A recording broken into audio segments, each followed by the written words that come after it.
kids who are way too young to be watching.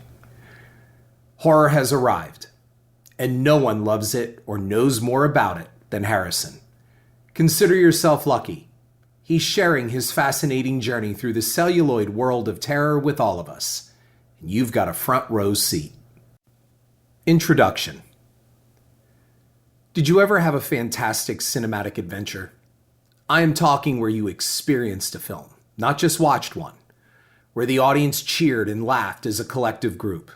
They applauded, gave an ovation, or went nuts in the aisles at some standout moment. If the answer is yes, then savor it, because that kind of thing has been going away for some time. You were given not just an experience, you were given a memory. It might have been something profound enough that it changed your life, or it might be a fantastic story just to share with others. That is what the true movie-going experience should be. The 2020 pandemic was like a cancer in an already sick body, eroding our social experience, pushing us further away from each other and from the things that bind us as a culture, nation, and species. Technology has always been a problem, transitioning the theater experience to our living rooms and now to the palms of our hands and into complete isolation thanks to AirPods and other instruments of seclusion. Movies help to make our memories. They remind us of days gone by. They reflect our times, our history, and often give hints of things to come. They are not to be reduced to tiny screens and viewed with 30-second skip markers to just plow through to the good parts. Movies are made to be enjoyed, loved, and shared in our viewing experience.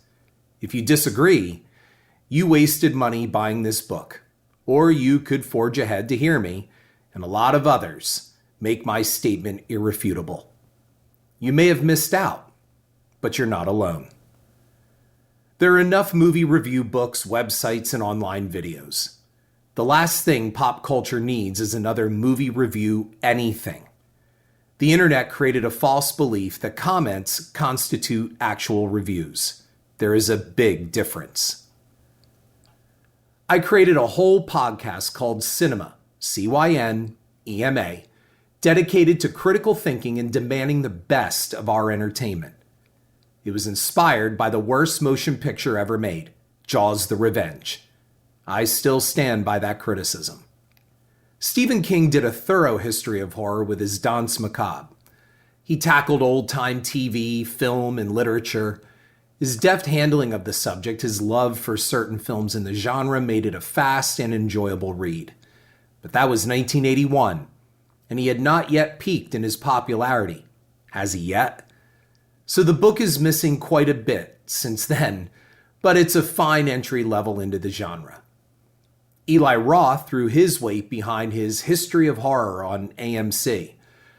Aside from a healthy budget, he locked in A-list talent to interview and, of course, a number of the faces of 80s horror to make what I feel is a pretty definitive documentary on the origins and evolution of the genre.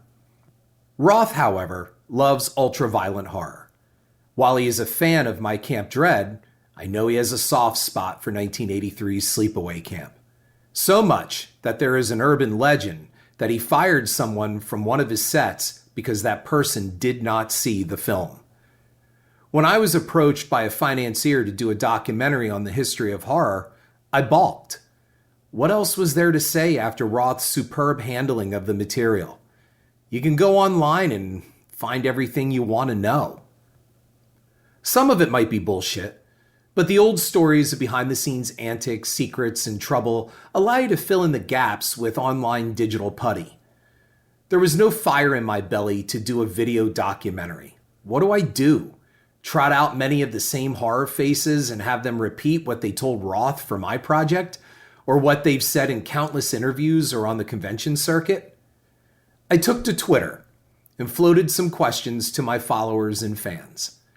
The overall online reaction, I have to say at the time of this broadcast, 25,000 followers and still no blue check mark, was Roth did a great job overall and gave fans something to enjoy. His focus on heavy hitter horror and the over-the-top violent horror seemed to be a common observation. There was nothing wrong with it, and after watching